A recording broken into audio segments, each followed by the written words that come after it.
Today's case is, as always, an infuriating one.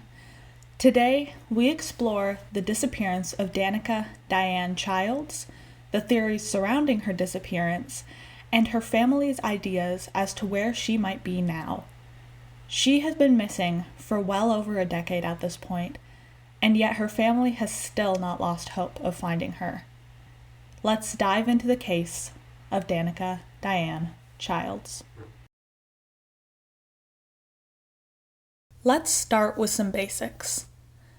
Danica Dianne Childs was born on May 25, 1990, to mother Diane Zorro. Some sources claim she was the second of 3 sisters, while others claim there were 4. In a video her family later put together, there are 3 siblings other than herself, but I'm not sure if that came from a blended family situation or if the sources are just looking at when she was a small child. I believe she only had 2 other sisters when she was young. Danica was known for being a happy, energetic child. She was a poet and a talented dancer. As a kid, she choreographed her own dances, and when she was in middle school, she did the same for other students at their request. Before I get into more of Danica's personal life, I'd like to go over the details of her disappearance. Danica had been staying at a friend's house leading up to her disappearance on December 21st, 2007, but Diane Zorro discovered that the night before the day she disappeared, she had stayed at the Sunset Motel. This set off red flags in Zorro's mind, because this motel was known for drug usage, and it was frequented by sex workers. However, from Zorro's experience, it was common for teens in the area to rent out hotel and motel rooms to throw parties, and she had assumed this is what Danica did. On December 21st, Danica spoke to her mother while Zorro was in the car driving home to tell her that she would be going Christmas shopping later in the day with her friends and sisters. Danica said she would be home later after the shopping. Almost immediately after ending the call, Zorro remembered that she had forgotten to tell Danica something, so she called her right back, but the call went straight to voicemail. During the phone call, Danica had mentioned that her phone was dying, so Zorro wasn't immediately concerned, assuming that her daughter's phone had simply died and would need to be charged before she could contact her. However, Danica failed to show up to the shopping trip with her friends and sisters.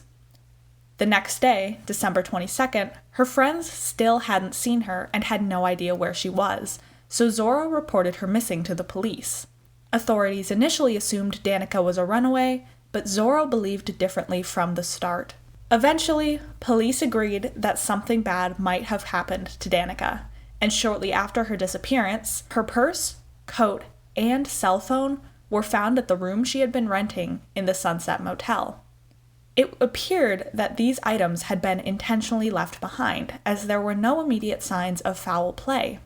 Several days after Danica's disappearance, Zorro was able to guess the passcode on Danica's phone and was able to read the messages and listen to voicemails. There were lots of voicemails from Danica's loved ones trying to contact her, and these voicemails had started coming in very shortly after Danica's last call to Zorro. The voicemails had not been listened to, which made police think that Danica had gone missing or abandoned her cell phone very shortly after that final call to her mother. Zorro went on to read messages and voicemails that revealed to her that Danica had actually been involved in prostitution, and that her boyfriend was actually a pimp. This was Zorro's first idea that her daughter was involved in illegal sex work, and it was heartbreaking for her. As I said, Danica had been raised as a happy, energetic child, a creative and free spirit. She was an incredibly skilled high school student and got amazing grades. Zorro remembers that she got in trouble from time to time, like any normal teenager would, but it was never anything major. Because of her success in school, her teachers suggested that she enroll in an advanced program. This program was a dual enrollment program in which Danica would attend a local community college and take college-level courses so that she could enter college at a higher level than that of her peers. However, things quickly got derailed when she started these dual enrollment classes. She struggled with her coursework and eventually transferred to a local alternative school that would allow her to go to school for less days a week and have a job in the meantime. After enrolling in the alternative school, Danica briefly dropped out of that school with the intention of later getting her GED. But then she re-enrolled, and it seemed like she was fine, like she was on the track to graduate. While in the dual enrollment program, Danica met and started dating another student. They initially met on the bus that would take them from the local high school to the local community college. As I mentioned earlier, Zorro discovered after her daughter's disappearance that Danica's boyfriend was a pimp. This was probably what led her into prostitution.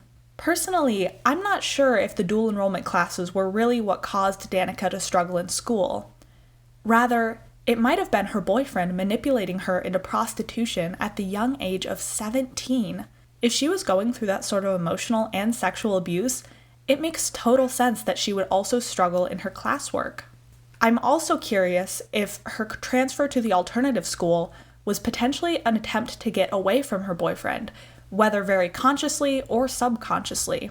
Maybe she just genuinely wanted to graduate high school and still had the passion for success that she had shown in earlier years. Zorro also found out in the messages in Danica's phone that she had been meeting with other local pimps. It seemed like her daughter's life had been quickly spiraling out of control without any of her family members or loved ones realizing it. There were initially no leads on Danica's case. It didn't help that the police had initially assumed she was a runaway. And I do want to go off on a quick tangent here, because this sort of thing makes me genuinely angry. I do not care if a child is a runaway. If a child runs away from home, they are in danger. Police need to be actively looking for them. People seem to overlook children's cases when the child is assumed to be a runaway. However, the world is a terrible, terrible place, as anyone who is involved in the true crime community will be able to tell you. It is very likely that even if a child leaves of their own accord, something terrible will happen to them while they are gone. And I am tired of seeing cases where children were neglected for days because police assumed they were fine since they were a runaway. I don't care if a child made the initial choice to leave. They might not be making the choice to stay gone, and we need to find them and protect them from forces they might not understand, from evil people they might not be able to see until it's too late. Tangent over. I just needed to get that out of my system because that sort of thing infuriates me.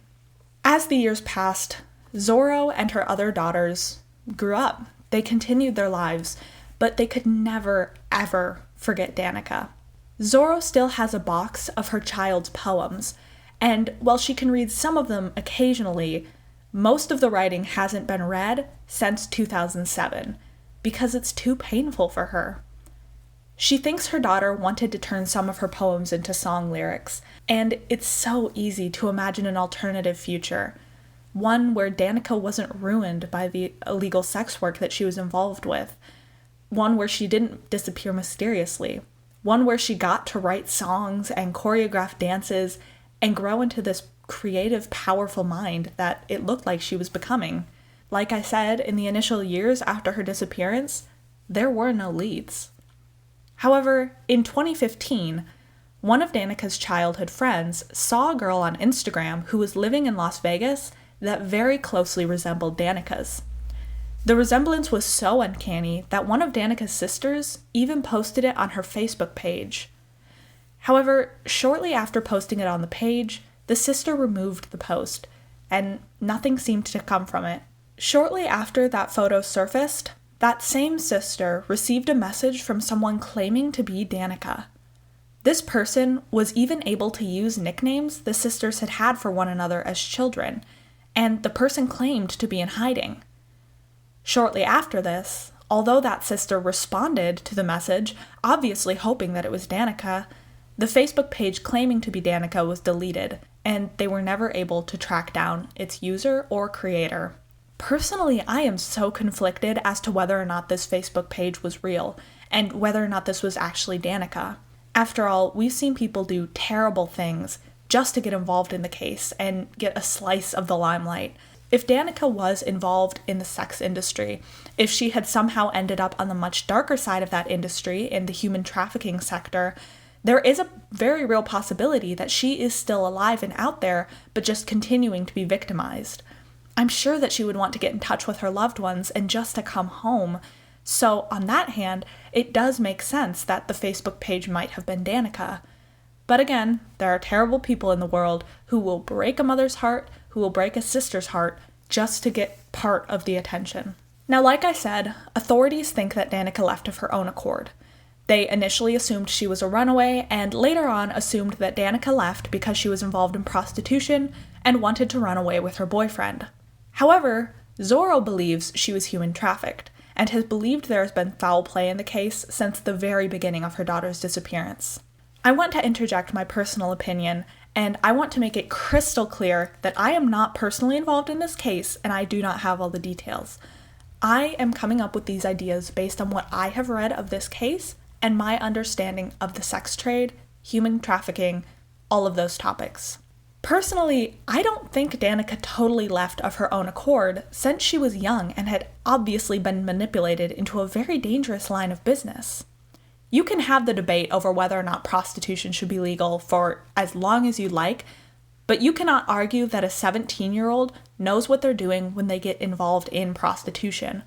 And you cannot deny that this business is dangerous for anyone who's involved with it, child or not, but especially a child. Even if Danica believed she was leaving of her own accord, I still think that she was manipulated into this decision. There are also some pieces of the case that make me feel like she was not entirely sold on this decision. That final call to her mother seems like a goodbye, especially since the calls that immediately followed her mother's call went straight to voicemail. This does make the whole thing seem planned out, but that she didn't want to leave her family behind, because after all, she had the foresight to call her mother and say goodbye, but then did not respond to any other calls and abandoned her personal belongings. Again, Danica was too young to be making such a drastic and dangerous call. The one part of this case that makes it difficult for me to believe Danica left of her own accord was that she really did schedule a shopping trip with her friends and sisters. Most people, if they're trying to disappear, will work it so that there is a gap of time where they can go unaccounted for, where people believe they are somewhere. For example, they might say they're staying over at a friend's house so that they have a day or two until anybody realizes they are gone. However, this shopping trip was scheduled for mere hours after Danica was supposedly planning to disappear, mere hours after she called her mother, and her friends and sisters were genuinely expecting her to be there. This meant that only hours after her supposed planned disappearance, her friends and sisters would be able to raise the red flag and know that something was wrong. Maybe this was an oversight on Danica's part and the shopping trip had been planned out for a while and she just failed to consider those implications. But since Danica explicitly mentioned it in the phone call to her mother, thereby creating another person who would know something was wrong if she didn't show up to the shopping trip, I don't personally believe this was an oversight. This could have been a sign, however explicitly or implicitly, that Danica wasn't leaving completely willingly. Maybe she felt like she was in danger or that her loved ones would get hurt if she didn't go. It truly is a very difficult case, and it doesn't seem like a lot of people really care any longer other than Danica's loved ones.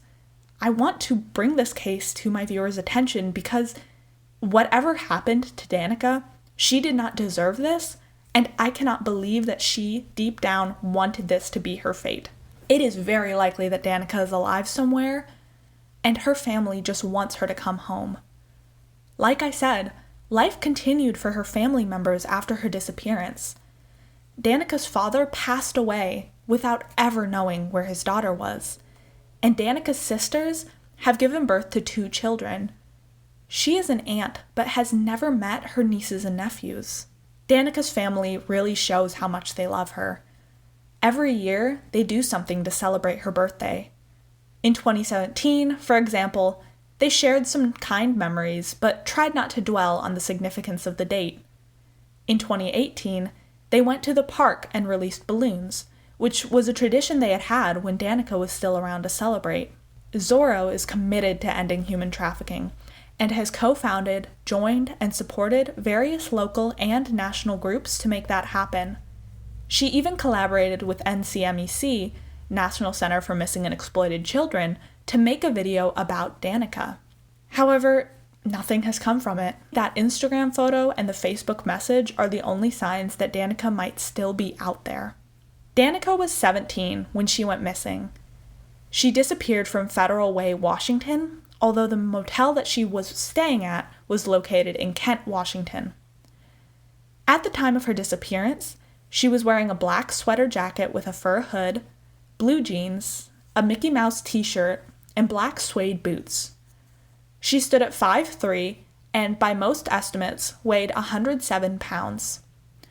She was biracial, mixed with Caucasian and African American descent.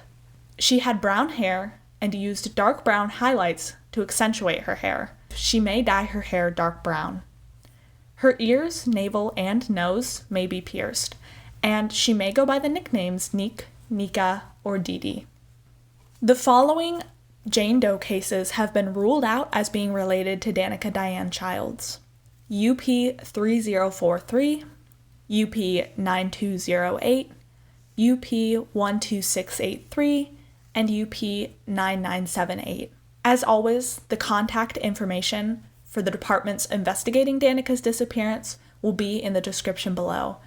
I'm begging you, if you have any information about Danica, please reach out to these groups. Please help her family get closure. Please help bring this missing child home.